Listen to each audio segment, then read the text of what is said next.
Now, a terrifying moment at an air show as a stunt plane crashes right in front of stunned spectators. Chuck Coleman, a highly respected aviator, engineer, and mentor within the aerobatics community, tragically lost his life on Sunday, October 20th, during a performance at the Las Cruces Air Show. Known for his remarkable flying skills and contributions to not only aviation, but also film industry, his untimely death left a significant void in both communities. Here's what happened. At the time of the accident, Coleman logged over 10,800 hours of flight time, with more than 4,300 hours in the Extra Flugzeugbau 300 series aircraft alone. He performed at numerous air shows across the United States and provided over 3,000 rides in aerobatic aircraft. His expertise extended to being a test pilot for various experimental aircraft, including the Virgin Atlantic GlobalFlyer and the Icon A5. Notably, Chuck Coleman played a significant role in the production of Top Gun: Maverick. He served as the aerobatic flight instructor for the movie, training the lead actors, including Tom Cruise, Miles Teller, and others. Coleman conducted over 100 flights to prepare the cast for their roles, ensuring they were comfortable and skilled in handling the intense aerial maneuvers depicted in the film. Coleman was flying a 2009 Extra 300L when the accident happened, an aircraft specifically designed for aerobatic maneuvers with its ability to endure high positive and negative G-forces. Powered by a 300 horsepower Lycoming AEIO 540 engine, the Extra 300L is built to withstand the rigorous demands of aerobatic flight. This aircraft allowed Coleman to showcase a series of complex aerial routines, pushing the limits of aerobatic performance and inspiring audiences with his precision and control. On that final day, Coleman was in the midst of an advanced aerobatic routine, which he had flawlessly performed the previous day. He initiated the maneuver sequence by diving downward to build energy, a common technique in aerobatics to gain speed for the upcoming maneuvers. Investigators will likely focus on his starting altitude and airspeed, as these factors directly influence the aircraft's energy reserve and maneuvering capability. After reaching a 45-degree ascent, Chuck executed 2 left aileron rolls, which positioned the plane in an inverted stance, creating the setup for his next move, the tumbling maneuver.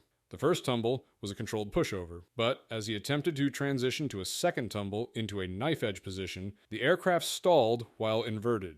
Understanding this stall is crucial, as stalls can occur at any attitude or speed when the aircraft exceeds its critical angle of attack where airflow separates from the wing. In aerobatic planes like Chuck's, which have symmetrical airfoils, the wings stall in a similar manner whether the plane is upright or inverted, making stall recovery dependent on managing the aircraft's angle of attack rather than its orientation. The usual response to an inverted stall would be to lower the aircraft's nose, re-establishing airflow over the wings and regaining lift. However, this maneuver demands adequate altitude to correct the stall before the plane descends too far. Unfortunately, Chuck's maneuver occurred at a low altitude, limiting his margin for error and leaving minimal space for effective recovery. Had the aircraft been higher, Chuck's intended recovery would have involved transitioning to an upright position with the nose angled downward, allowing him to regain control by increasing speed and reattaching airflow to the wings. This low altitude, however, restricted his ability to perform this recovery technique successfully. The inverted stall caused a loss of lift, and without sufficient altitude for correction, the plane continued downward, ultimately resulting in impact. For now, we can't be certain about the cause of the accident until the final investigation report is released. However, one thing that should be considered in the investigation is probably the environmental factors. In the crash of Chuck Coleman, environmental factors at Las Cruces Airport played a very critical role in reducing the aircraft's performance and limiting Coleman's ability to execute low-altitude maneuvers safely. Located at a field elevation of 4,457 feet and experiencing warm temperatures, Las Cruces faced a density altitude approaching nearly 12,000 feet on the day of the incident. Density altitude represents the air density at a given temperature and pressure and serves as an indicator of how the atmosphere's characteristics at that altitude mimic those found at much higher elevations. Under these conditions, the aircraft's engine and aerodynamic performance are both significantly degraded. Specifically, the thin air at high-density altitude contains less oxygen, limiting the engine's ability to generate power and reducing it to around 200 horsepower or possibly even less. well below the output necessary for high-intensity aerobatics. In typical conditions, the Extra 300 aircraft, which Coleman was flying, would excel at powerful maneuvers like loops, rolls, and rapid climbs due to its engine power and aerodynamic design. However, with power output drastically reduced, the plane was unable to sustain high-energy performance, creating a limited buffer for recovery in low-altitude situations. Beyond the engine performance issues, the impact of thin air on wing lift also contributed to the dangerous scenario. At high-density altitudes, the reduced air density results in a diminished ability of the wings to generate lift, an effect intensified by warm temperatures. This problem is particularly acute in situations requiring sharp pull-ups or steep bank angles, where lift generation is critical to maintaining stability. As Coleman attempted an aggressive pull-up maneuver, the aircraft's reduced lift capacity caused a stall in the right wing, leading to an unintended snap roll. This type of rapid, unplanned movement is challenging to control and often requires altitude and power to correct, a margin Coleman did not have in this low-altitude, high-risk environment. In addition, at higher density altitudes, true airspeed and indicated airspeed diverge. The true airspeed at which the plane moves through the thin air is higher than what the instruments register as indicated airspeed.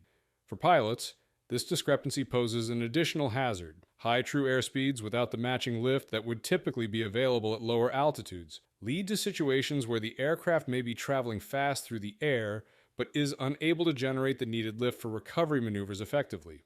This means that while the plane may appear to be moving at a safe speed based on indicated airspeed, the actual performance of the aircraft is severely hampered by the lack of lift.